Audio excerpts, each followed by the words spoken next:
Okay, fantastic. Well, We're welcome live. everybody to another episode of Grit, Grace, and Gratitude.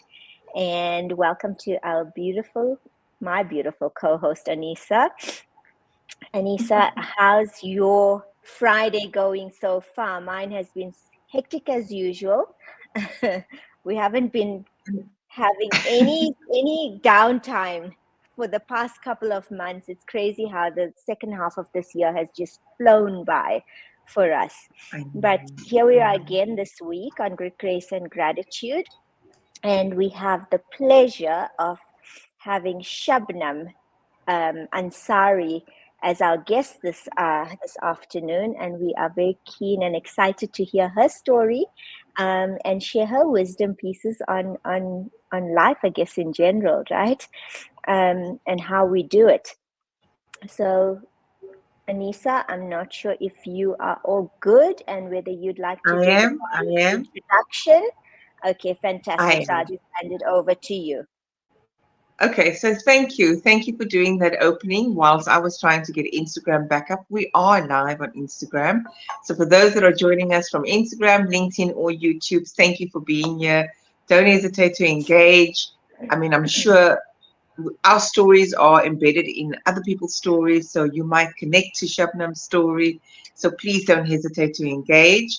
Our topic today is really around going from breakdown to breakthrough, resilience and adversity to unity and generosity.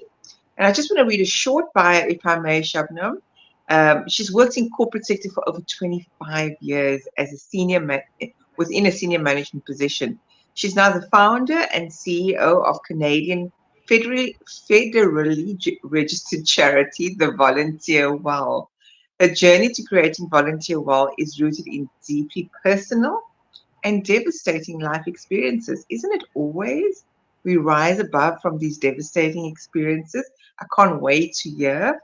When at her most vulnerable and unsupported by her community, she had to make a decision for the sake of safety and survival. That decision remains the biggest regret of her life, and she doesn't want anyone to go through what she endured. Since then, she's made it her mission to create a platform to strengthen families, connect communities, and unite humanity. So, without further ado, we're going to hand over to you, Shabnam. And as I said before we went live, not scripted, you start wherever you want to. We have questions, and normally what I ask is, as an opening, where did your hero's journey start? Can you repeat the question? So you can start wherever you feel comfortable. Where did your hero's journey start with what we've just described in your bio? Tell us a little bit about that. Yes, so first and foremost, I would like to thank Anisa and Jamila for having me. It's a pleasure and an honor. In terms of a brief intro of myself, I'm the founding CEO of a Canadian federally registered charity by the name of Volunteer. Our mandate and our aim is to connect community members with each built on the concept of science of generosity. So giving and receiving from each other in terms of those who are living around you. It's a direct source volunteering. In terms of the brief, my whole life story is basically the VAR charity. So I would like to take you back 25 years. Oh my God. Please do. I feel old by just saying that. Imagine. I'll be No. What do we say on this show, Jamila? We are version, whatever your version is, which means you're an upgraded version. So if we're going back 25 years, we're going down to the downgraded version, and the version in front of us is the wise sage sitting here. Yes. So at that point of time, from the eyes of the world, I was there in my career progression. I was senior vice president at the second largest bank in my home country. Really considered a successful business executive, really connected with my 3 girls and a boy. My girl was an eldest 8-year-old. I was one of the only 4 women in a room full of over 30 transformatives. That's where I was from the eyes of the world on the outside. But on the inside, I was going through a really painful and abusive marriage. And then going through a really painful divorce, which ended up being a 3-year long legal battle in the court, character assassination, and family friends pressure. At the end of the 3-year period, when I finally got divorced, I gave up on the system. Went to abroad in terms of in search of a job, but could not find anything that can take care of my children at that level. Came back. As soon as I came back, he applied for the of the children again through the courts. I was at my weakest, didn't have the strength through another court case battle. I went to the court and handed over the of my children with my own hands to him, and I left the country as a rebel. And Anisa and Jamila, it was rebelliousness in all its forms, rebellion, country system and norms, fellow countrymen and women, tradition, even religion. In fact, I blamed everything on my religion. But later, when I started studying my holy book, I realized that this is not what the divine wants. What he's following is just hearsay. The divine wants only two things. The first is generosity. Whatever we are given, we are not given as owners, not even our bodies. We are given and caretakers. It is to be spent for the benefit of others. And the second is, it's the same source in all of us. The basic energy is the same. We come from all the same source. We're going back to the same source. And the idea is not to judge or discriminate against anyone else, but to connect humanity based on the shared value of love, compassion, care, justice. And that's what unites us. So generosity and unity were the principles I found during my breakthrough years. And because of that, I formed this charity. And this is at the heart. These two people are the heart and soul of this charity. With respect to my children, kept on fighting for the custody of my children, sitting here in Canada, fighting the court case battle in my home. Got them reunited with me after 8 years. My eldest is now 27-year-old.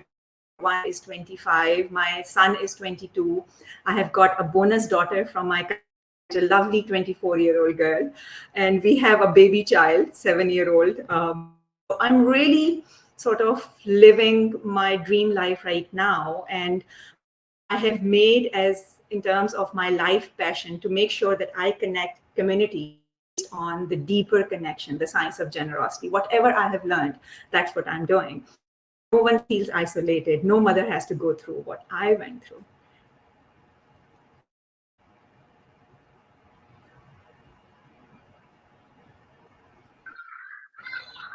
Anisa, I'm just getting chills just listening to Shabnam's story and the incredible strength that you must have had, to endure all of this and to actually go through and hand over the custody, but always knowing that you would obviously get it back. And that in itself is something just so challenging and difficult to go through, but then to move actually countries and to get to a new country and to establish, the lifestyle there, and having to support yourself and having to build yourself up so that you can, engage in that custody battle going forward, but finally getting it and triumphing. I mean, hats off to you. Well done for that, for your strength that you've had, for the conviction and the confidence in yourself to be able to just, keep fighting the fight.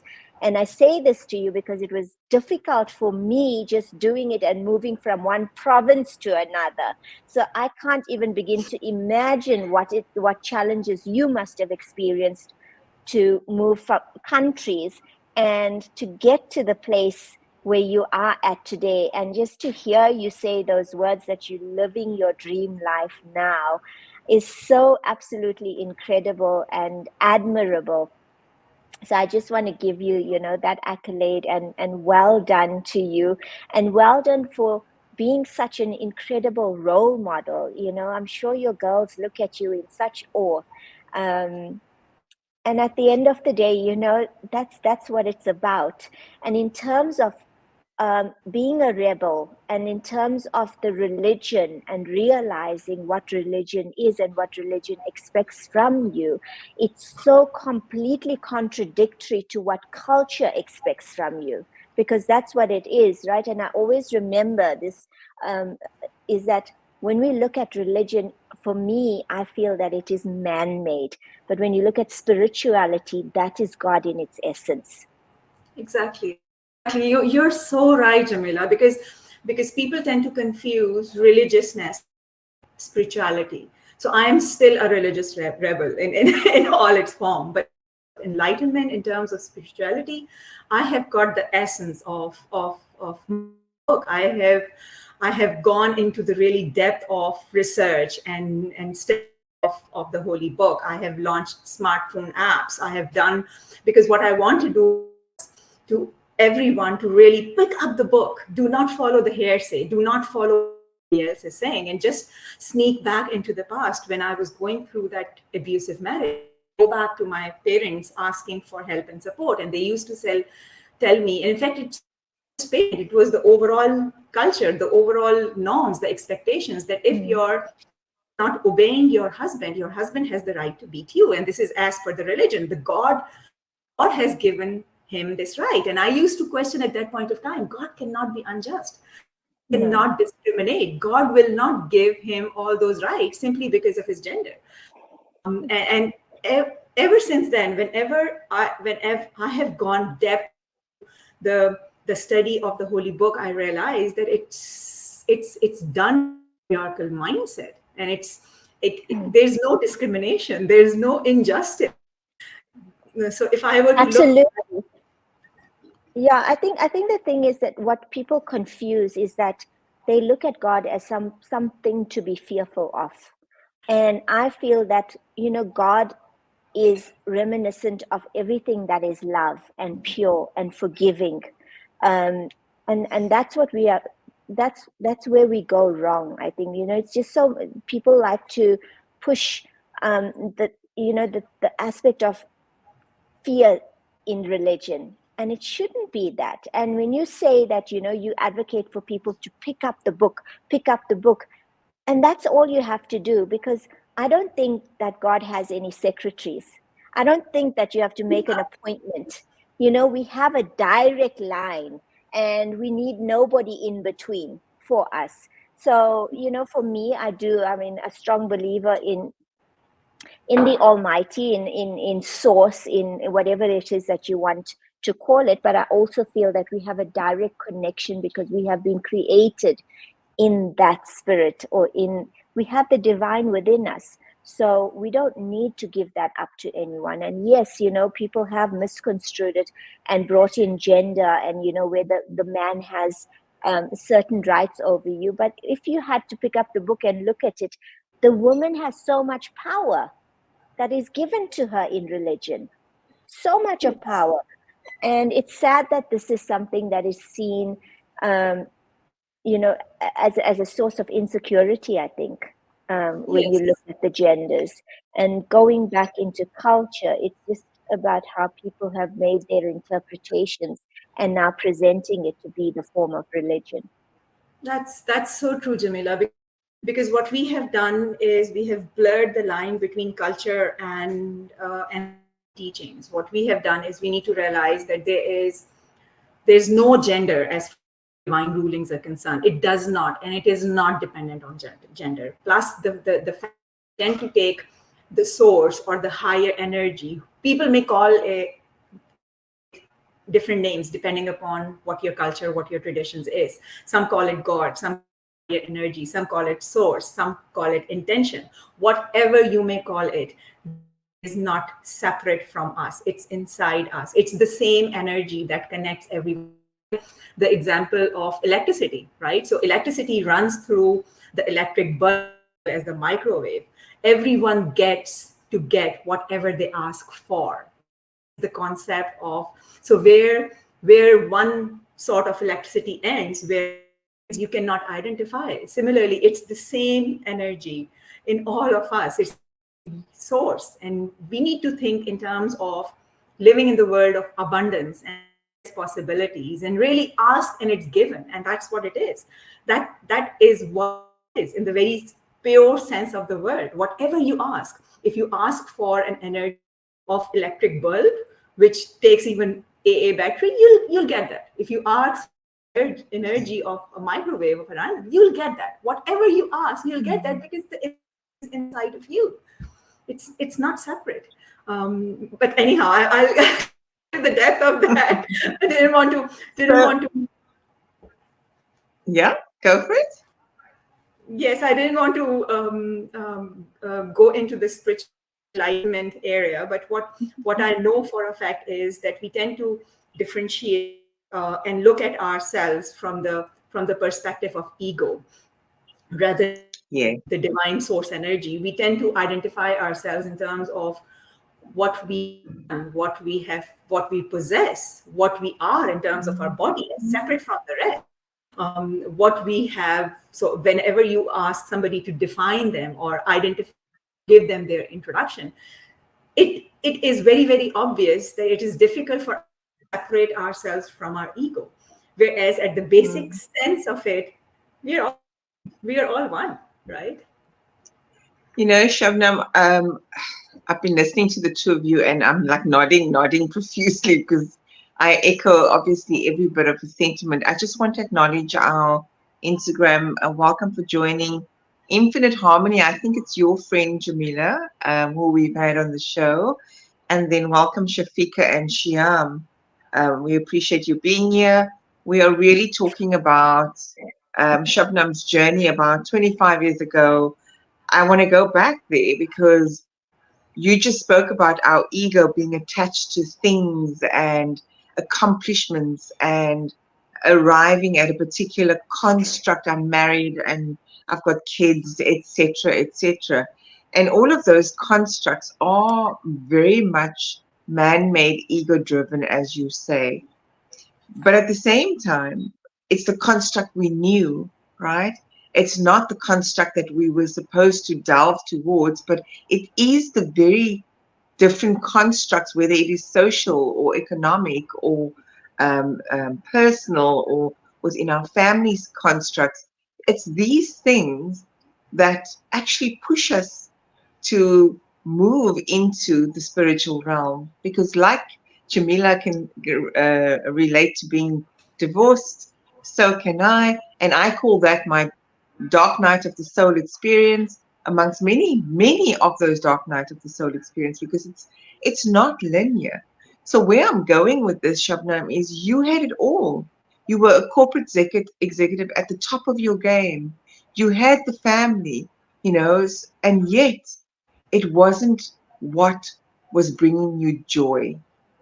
You speak about now being purposely aligned, the science of generosity, because now it sounds like you are wanting to not serve yourself, but rather the greater good of humanity. But it doesn't start there. So, I mean, what shifted in you? Was it the abuse of marriage? Was it the corporate structure that you were involved in, that was patriarchal and very dominant with men? What was that main thing that made you accept, as we call it, the call to adventure in the hero's journey? Can you share that with us? That's a brilliant question, Anisa. Thank you so much for asking that. So if I were to look at what really led me to the path of spiritual enlightenment as I am right now, I would say that in all instances, there's always a breakdown that led you breakthrough. There's always something. So when I was going through that abusive marriage, when I was not any family or friend support, when I was going through that 3-year legal court battle, even was when I had to end up giving up the custody because I didn't want to go back to the same marriage, to the same. I was asking God, why me? Why am I going through this? But now, if I look back, I can connect the dots to a much higher purpose through all of that. So Mm. if life would give me a chance, perhaps I would go through all of that in order to get to where I am right now. Because imagine this platform that I have created, and all the programs and the courses and the coaching.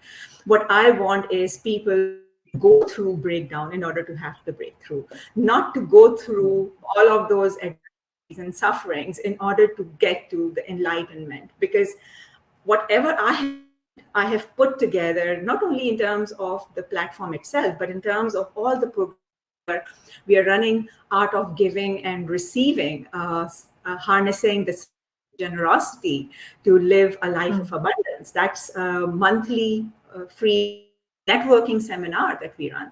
And then we are Yeah. running Finding Your North Star, which is a gist of my 50 years experience, in order to make sure that what I needed 25 years back, I can provide to others in a similar manner. So Mm.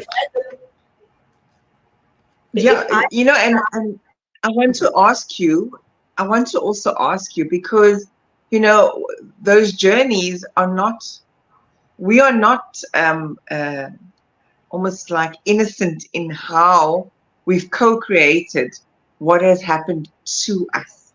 So when you talk about the North Star and creating these platforms and these apps, it's great.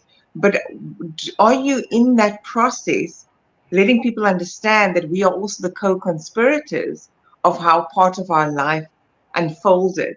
Is that part of what you bring into the packages as well? yes, because whatever is in our life, we are the ones who have attracted it into our lives. Mm-hmm. The whole idea, in terms of, if you look at the Finding Your North Star program, has four basic elements, both four key pillars. Only one of which is art of giving and receiving. Only one of which is science of generosity. So we're talking Mm-hmm. reconnecting with your true self, looking at what are the thoughts in your mind.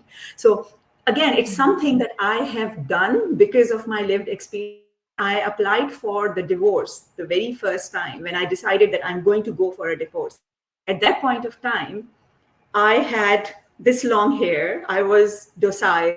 I was completely aligned in terms of my customs and traditions and values. I went to the parlor, Yeah. I had my hair cut, and I went to the washroom, saw myself in the mirror, and I said, "This is the new you. You are this person who is independent." And this is something that I have continued ever since then. Every day in the morning, I talk to myself and I say, "You got this, Shabnam. You got this." And this is something that we need day in, day out. We Mm-hmm. cannot get that support and encouragement from anyone else. You need to be your own best friend. You need to be your own best support.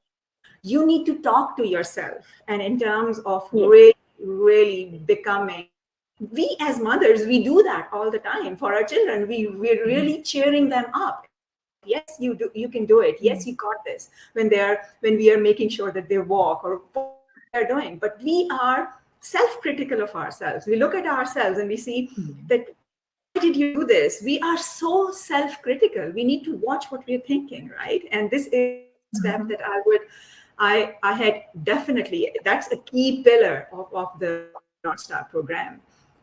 It's Mm. extremely important. Yeah, I agree with you. Wonderful. And in as much as we conspirate in our own journeys, Anissa, I think that we also different versions of ourselves as we go along, and we have certain amount of knowledge and information with each version that comes forward towards ourselves.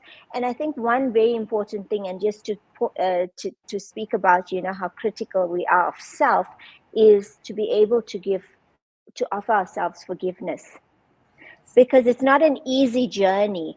And the fact that we are on the journey is so admirable in itself, because it shows that we are trying to improve and we're trying to better ourselves and we're trying to get back to that true north of who we are, right? And to uncover that, to reconnect with our inner self. Um, so I just think that it's very important for us to be mindful that we should be kind and forgiving to ourselves, because we are only doing the best that we can do given the tools and information that we have at a particular time. That's So I'm sorry, that's such a beautiful comment, Jamila, in terms of forgiveness. In terms of not just self-forgiveness, forgiveness on an overall is the law of the nature. Closing down your wound is the law of the nature. You can't heal a wound unless and until you close it down. And that starts from self-forgiveness. In terms of my deepest regret of giving up the custody of children, I really was not self-forgiving. I was not self-forgiving until many years later. I think it took me around 5 years to really start looking at that point of time. This was the best decision I've done. This was for my own survival. This was for my own strength. It was something that I had to start with. So the first and the foremost is forgiving. The second is forgiving of everyone else, including my parents. They were they wanted the best for me. So it was just my parents, my friends, my relatives, every one of every they were well-meaning. So it's not just self-forgiveness; it's forgiveness all around. You cannot you cannot be enlightened unless and until you have nothing but love for everyone. Yeah, but that only begins when you have love for yourself, right? When it comes to self-love. And also, I think that when we're so difficult on ourselves and so hard on ourselves, we need to just continually ask ourselves the question, what was my intent? And 100% of the time, your intent is never bad. It is always something that is based from good or wanting to achieve good. So that, I think, is something that will assist people who are so hard on themselves, not forgiving, self-critical, to realize that I'm coming from a space of goodness. I'm coming from a space of positivity, so that further along the line, I know that things will work out as they are meant to work out. Yes, and that's so beautiful, Jamila, because whenever we look at ourselves and mistakes, we tend to be self-critical. What we need to do is look at our challenges or mistakes we have done and take it as a learning opportunity. What did I learn? What was it that I gained from it? What was the key points out of it? Because every mistake, every challenge is being put to you by universe in order to grow you, in order to uplift you. That is the law. The nature and the God and the source is nothing but love and compassion for you. That's right. Yeah, no, absolutely. I mean, That's how many beautiful. times have we mentioned to ourselves that, wow, when you're looking back, and hindsight is the best sight, um, uh, is that, if I hadn't gone through this, can you imagine I would have never been at this point and space in time. So whilst Indeed. you're going through it, it's, you seem to be going through the most, but once you get through that, um, the hard bits of it and go get over the hurdles, then you can, like you say, connect the dots and see that, okay, this had to happen for me to get to this place. And none of us would be the women that we are today had we not gone No. through the experience that we've had, nor would we be the women that we are today, who are out there paying it forward and offering a Hmm. helping hand for those who are experiencing what we're experiencing 20, 25 years ago. But I must make a point also, ladies, is that in as much as, I mean, that we are going through this and women go through this, it's something that men also do experience as well. And I'm sure that we have a lot of men on the audience, today. And I'd really love for you guys to share your experiences as well, because this isn't just something that is um, relative to women only. There's so many men that are actually going through difficult times as well. And it's because of women like us, I would like to think, that raising sons in a different manner and educating them from a totally different perspective is what's going to change things going forward for, unfortunately, those like us who have experienced, gender-based violence and um, Yes. inconsistencies and unfairness. Yes, and one of the things that you have pointed so wonderfully is in terms of really thinking from their perspective, in terms of the way these men have been brought up, especially in our cultures. They have been brought up to keep emotions inside, to not to express, not to cry. What it does is it tends to get overwhelmed, and then they take it out on others. Put yourself into their shoes, you would realize that it is they're a product of the same culture, the same traditions, the same norms. And again, coming back to the forgiveness aspect, I entered into a legal battle in court of getting the property back. So there was a property case which was pending in the court because he took from me and had it in his name. He possessed it, whatever.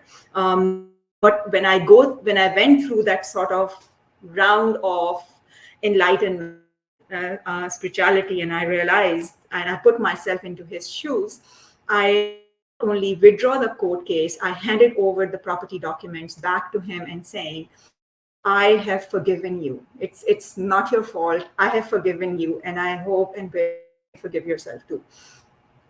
And because if we look at whatever we have gained from our experience, it has put us in a very, very good position to ensure that we raise our sons in the light of what we have gone through. It's a very, very right point, beautiful point that you raised, Jamila. Thank you. Hi, so I realized I was on mute. I was trying to say something. Sorry. Thanks, Jamila, for the heads up. There's a lot here that's been said, and I also have a son, two sons, and a daughter, and raising kids post-divorce. Mine was not a toxic parting; it was actually an amicable parting.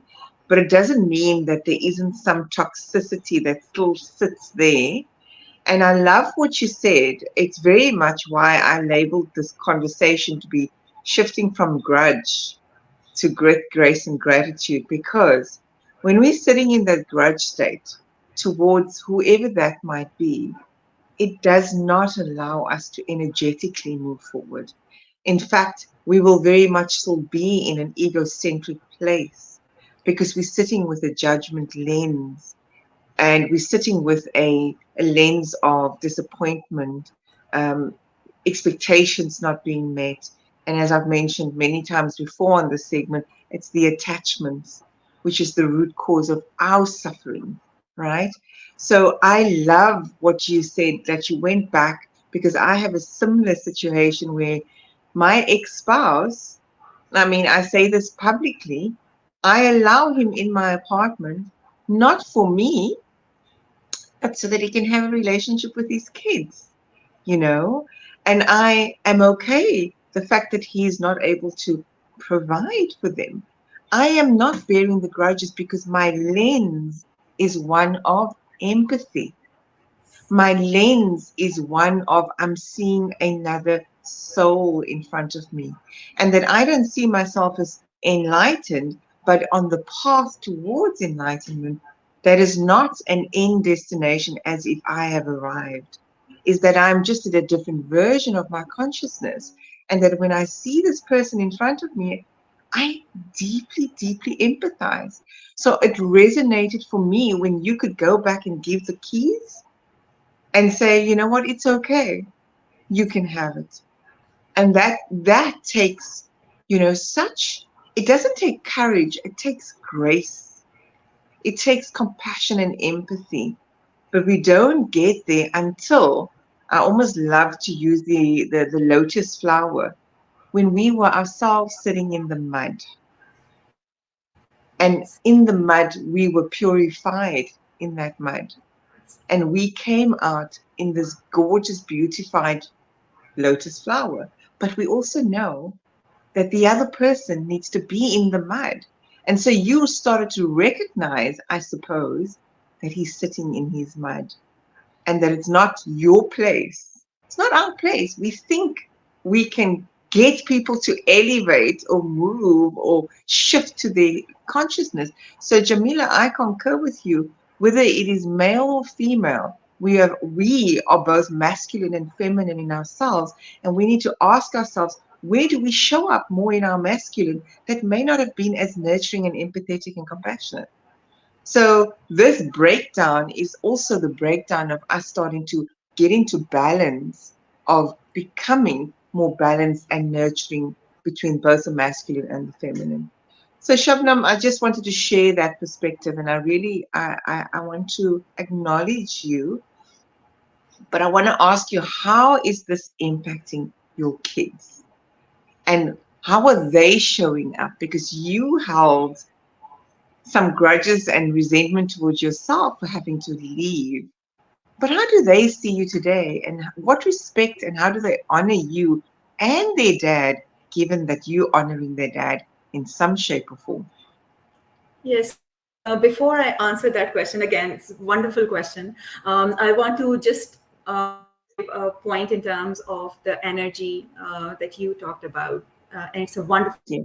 because when you look at the type of energies that we radiate, love is the most powerful energy ever. When you are interacting with anybody and they are with a lower energy, and if you interact with high energy, you negate the low energy. So you remove hate or anxiety or all of these low energy through hate or contemplation or condemnation or anxiety. You have to be a radiant of love energy in its purest form. That's how you would negate and bring everyone at your level. It's just the first start. So beautiful, well done in terms of what. In answer to your question, with respect to my children, um, when I was fighting the court case battle in the courts, my children, obviously, they were with him, conditioned to believe that their mother have abandoned them. That is something that my daughter, the eldest daughter, actually said to me, that you're not our mother anymore. And that was during the 8 years. Even when she came back, them reunited with me. After 8 years is a long period of time. That strong connection was not there. But slowly and gradually, I'm bridging the gap. I'm getting to. I celebrated my 50th birthday earlier this year, and in my I thank. There were over 100 people that I invited, all from my friends, family. All children were there, and she took the mic after I thanked. I told them about everything. She took the mic and she said that I am my mother, traditional mother in any sense of the word, but she is my role model and inspiration, and that was movement for me. It was like that I have able to achieve what I really wanted to achieve in my life. That's where they are with respect to me now. So I'm still I'm connected to them. They're not living anymore because they're obviously adults, all of them. But I'm connected with them. I'm there. Need me. They meet me whenever they can manage out of their busy routine. But I know I'm there in their life as their mother again. That's beautiful. And it was version 5.0, so happy belated version 5.0. Thank you. Thank you so much. Happy Yes. birthday. Jamila. Happy birthday so much, Shabnam. Yes, it's Thank a you. Thank you so beautiful much. it's a beautiful version to be at in your life. Yes. And I always say that, people say that life begins at 40, and I truly believe that, because just as a woman, I found that on entering my 40s, I truly became so much more in touch with who I was, and so much more accepting and aware of who I was and loving who I was.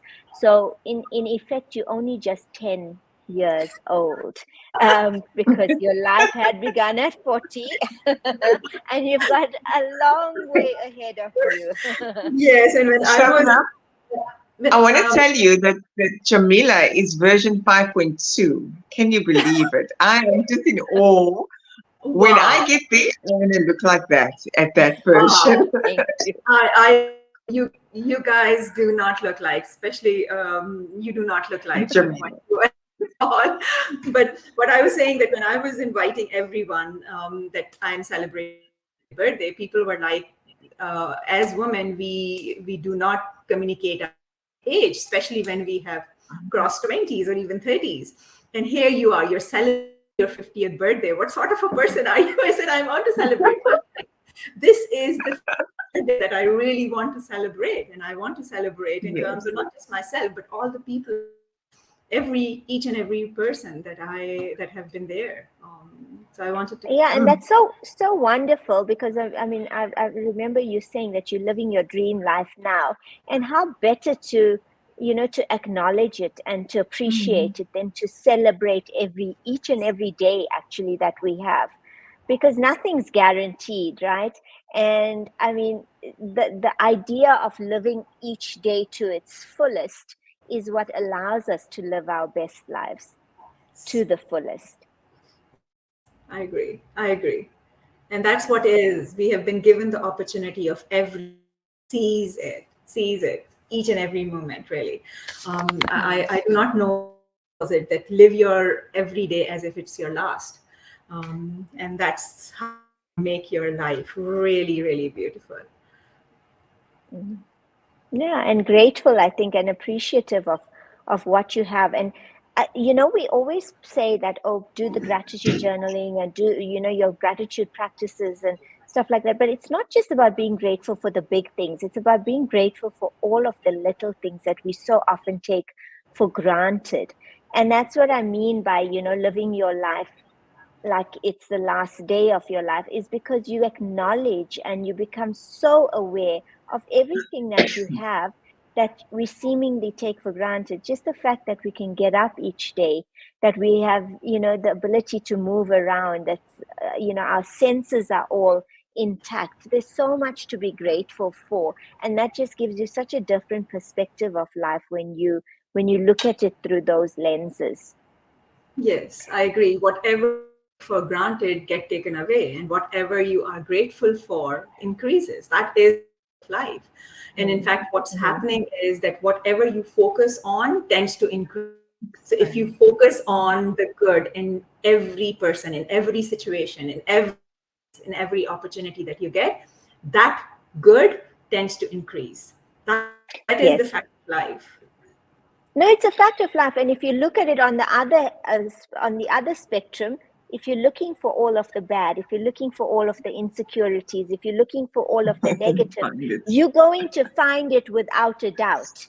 So Exactly. it's your choice as to what you want to focus on. Exactly. Very, very, very, very true. Shabnam, I wanna talk more. I'm a bit intrigued, because you've got so much sage wisdom that you've now packaged into all these different things that you're doing. Do you just maybe want to expand a bit more? I'm very intrigued to know about. You spoke about an app, and so what is the main focus of this app? And Okay, so there how do are you then support holistically for people to yes, so get to this point where you? there are two apps and there are two platforms that I run. Platform is about the research and the study of the holy book, and that app is all about keyword vocabulary. So it's like not do not follow anyone, just pick up the book, Mhm. look at all the different places where that word is used, and the book defines each word by itself. Do not have to You do not need anybody else. You just need your own intellect, and you need the app that we provide is a sort of a study tool, because obviously every person is different when it comes to their understanding and their getting the message and situation. I cannot come in between them and the holy book. So that's one app. Other app is of the Volunteer Well platform, and what it does is of a marketplace of generosity. So what it does, it connects give. Wow. So for instance, when you on a Facebook marketplace, if you are, I'll give you an example. If you're looking for furniture, right, you go on Facebook marketplace and you look for selling furniture around you, right? That is what the Facebook marketplace is. In terms of our app, same thing for generosity. So for instance, let's suppose I am a person who's looking for a legal advice and I cannot afford these hefty legal. Go on the app, I go on the platform, whether it's the website or the app, is volunteer-well.org. I go on the app and I look for whoever offering that advice for free around me. Similarly, if there is a lawyer who is establishing their legal practice in a certain community, or they want back and they say that in this week I want to give 1 hour of pro bono advice, they can the platform and register themselves as givers. The word volunteer is normally mistaken as volunteering for local non organization, whereas what we propose, we sort of promote direct source volunteering, because what's happening right now in the world is people volunteering to a local charity, people are getting help from the local charity, as they remain disconnected from each other. And because of this, there's an over reliance on profit charitable sector for the charitable resources, right? So what we are starting these ripple of kindness by people who want to give back and ask from their communities. Because right now, if you look at, there are three major problems. The people are discriminated, they're boxed in different discrimination boxes. We want Yes. these boxes. We want to connect humanity based on our shared values. The second is socialize, but they socialize at a very superficial level. You connect deeply with the individual if you enter into the space of generosity, if either you give help or you ask each other. And the third is there's an over reliance on the nonprofit sector with an increase of supply and demand of charitable resources. So we are addressing all these three issues with the Volunteer Well platform. And that's what the app is all about. I'm getting goosebumps listening to what you're doing because it's addressing the systemic issues and getting to the root cause of where people need support. It's not only talking the talk, it's walking the walk. It's not only talking about these terms about diversity, equity, and inclusiveness, it is creating the environment that is actually doing so, and not just the buzzwords that's happening in most corporate landscapes right now. And as you say, a lot of these NPOs are oversubscribed and they cannot serve humanity. So I love the ripples of kindness. Thank you, Jamila, for putting that on as a note. I mean, that's just beautiful because it is about paying it forward, because we have been in the mud, we've risen, we've become this beautiful lotus flower, and we'll go into the mud again. And part of that is to extend that outside to everyone else so that there is this oneness, so that we're serving for the greater good of humanity. And I think it's just so absolutely beautiful and noble of you to be doing this. And I want to really acknowledge that from my Thank side. you. Thank you. Thank you so much, Anisa, for beautiful. In terms of the name, I just wanted to clarify Volunteer Well. Basically, well Yeah. means the pool of the givers. Well also means in terms of doing it the right way. So instead of routing it through a non-profit, do it directly to those who are living. And well also means in terms of health and wellness aspect of it, because we know for that whenever there is an act of kindness committed, it impacts not just the receiver, but even the observer in equal proportion. Just the impact on their physical health, but also in terms of their mental health, production of serotonin. So if you look at the whole concept at the platform, we celebrate giving, we celebrate receiving more than the giving, because right now our help is attached with shame, hesitation, weakness. Whereas Yes.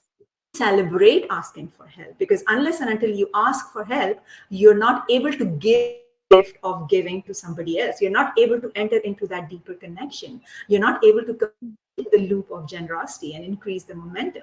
So asking for help is celebrated than giving of help. Oh Whenever my people, gosh.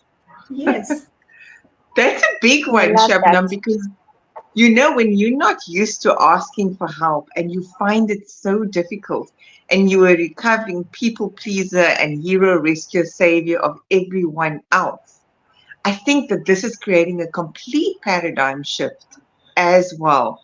Because I'm definitely one of those that I struggle to ask even now.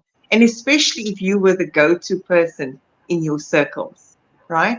You don't know. Mm, So I'm again gratitude. Jamila, over to you. mm. I just want to acknowledge that part too, because this is completely creating a complete different ripple within this space as well. Yeah.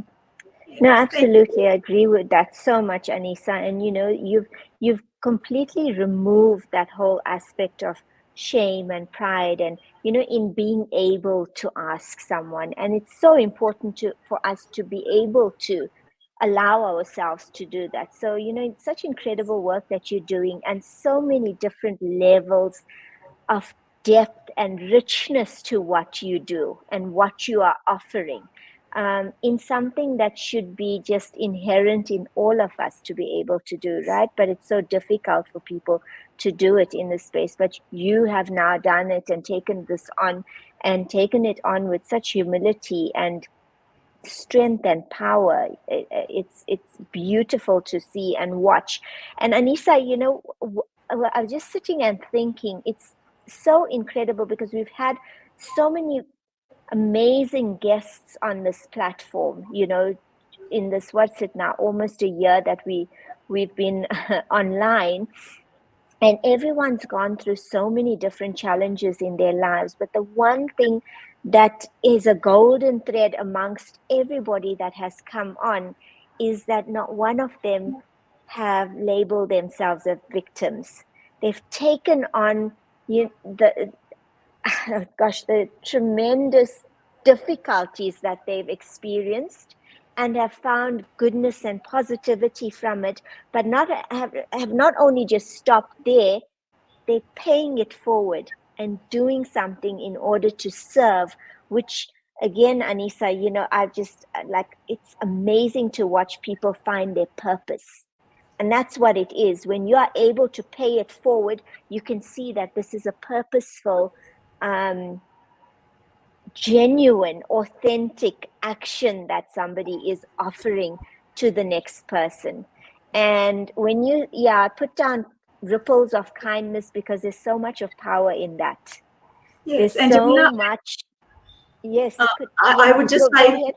to give a big hats off to you. If your experience have been in terms of having your guest where all these people have taken their life challenges and turned them around into a hero journey, that is because of what you have attracted podcast. It is something that, because what you guys are doing is beautiful. Of you're attracting just the right energy, you're attracting those people who are aligned with the way you are, and it is so beautiful in terms of, since you guys are leading a hero journey, you are attracting exactly the right people in your life and in your podcast. So big hats off to what this podcast is all about and what you guys are doing. So brilliant, well done, Thank really. you. Thank you so much, Shabnam. And that it was our intent when we began this, Anissa, and you are on mute. But it was our intent to be able to get onto this platform.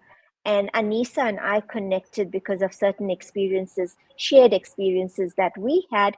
And we thought, what better way um, can we put this into purpose, into something more positive, but to come on and share our stories with people who have been experiencing the same and have maybe not had the opportunity, or the means to be able to reach out for professional help. And I think we both went through this, Anisa, where we said that if we were able to just help one person, to look at life differently from the way that we did, and are able to skip those obstacles that we had to endure and experience, then this would all be worth its while. But I Absolutely. don't think in our wildest dreams did we expect to attract such incredible people into this space as we continually are doing. And I for one am so, so grateful for that. These Friday afternoons have been more like therapy for me than anything else. It's Yes. just been my space to come into and exhale, and to do so in a space where I know I'm not being judged. I know that it's safe Mm. for us to be able to share and you know um, just have simple conversations. So thank you so much for that, Shabnam. No, Yeah, I seriously. echo that, Shabnam. Thank you so much. It's deep gratitude because my personal mission is to bring people back to the truest, most authentic expression of their divine essence. And that's why I said to you, we're never going to rehearse these because it will take away the magic, the essence behind what it is that you're coming to share. And our stories are not meant to stay with us or go with us to the grave. And I echo Jamila. I used to invite everyone and, send it out to everyone, come join. I no longer do that because that is also an attachment. And then we would be not practicing what we're preaching. So whoever shows up, there's quite a bit of people that have showed up on Instagram today. I have thanked them. That's why you would have seen me type. I'm grateful for them being here. Robert, whom I met at a talk last week, and these ladies were hangry. When I say hangry, it was lunchtime. And again, I just said to Robert not so long ago, it doesn't matter to me whether they were listening or not, because it's that one person that we're touching, it's one household, and ultimately you're touching a generation. So what we're doing is we're shifting that generational cycle, and we're creating potentially, bringing a different peace element into that home structure. And then it continues to pay it forward with or without us knowing, but that's not a concern. The concern Yeah. for us is even just one person. So thank you, Shabnam, for recognizing that we are fulfilling that purpose and that mission. We want to go back to you in the last final minutes that we have left with you. What would you like to share with this audience in light of who you are here in this version 5.0, whether you were the version 2.5? What is the one commonality and the golden nugget that you want our audience to take away from your story? So, one golden nugget that I would like the audience to take away from this is to focus on the two key principles: unity and generosity. These are the basics of our existence. It is what so whenever we are looking at ourselves, we are not our identity, we are not our ego. At the very basic essence, we are the highest energy. That is what we are. And that's what we need to do in terms of really focusing whenever we are interacting with anybody else. Judgments, Mhm. exclusions, scarcity, competitions. Instead of living in that Mhm. world, rise above it and live in the world of abundance and collaborations and partnerships and limitless possibilities, because there's no limit to the highest energy that is within us, all of us, right? So that is unity. And generosity is such a powerful concept in terms of if you even look at the nature, right? There's always dynamic exchange happening. The circulation is always happening. Even if you look at our body, the blood flow is essential in order to make sure that everyone is provided nutrients. So when you ask for help or when you give help, you're actually removing those blood clots from the system. So generosity is such a powerful concept, and we underestimate its importance, because whenever we are coming with generosity, our ego tends to make us attached to our possessions or attached to our time or attached to our important. So get rid of ego through the concept of generosity. I'm sorry. So these are the two things that I would like everyone to focus on. We've come to the end of our segment, and I feel like we've met another soul sister, and I want to thank you for that. We've got Dr. Elizabeth that's on the Instagram, that we also a phenomenal guest. Jamila, we need to still get back to Dr. Elizabeth on some of our possible collaborations. She talked collaboration. We definitely believe that the world is so much smaller, and that we not, like you said, we haven't met by mistake, we've met by design.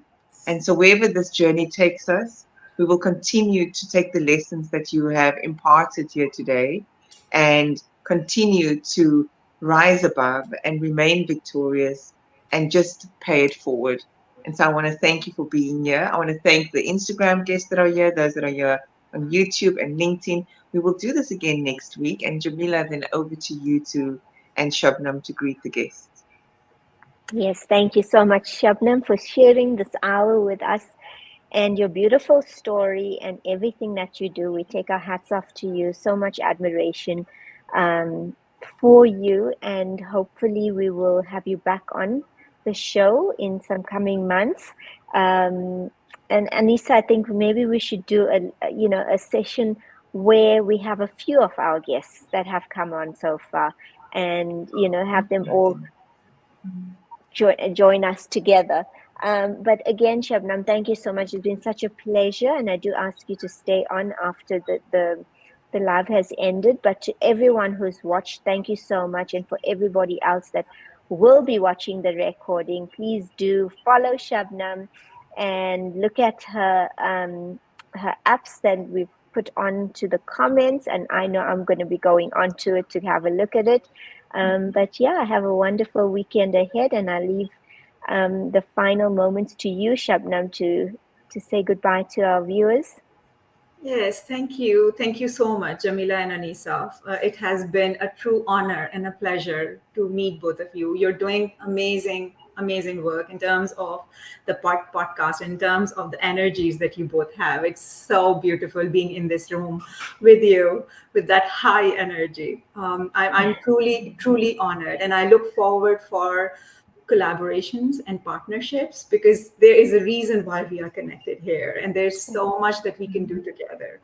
And I would love to be a partner in any shape or capacity in order to really join hands, because alone we can do only so much, but together we can do so much. So let's join hands. In terms of your viewers, thank you so much for sharing your time with us today. Time is the most precious gift.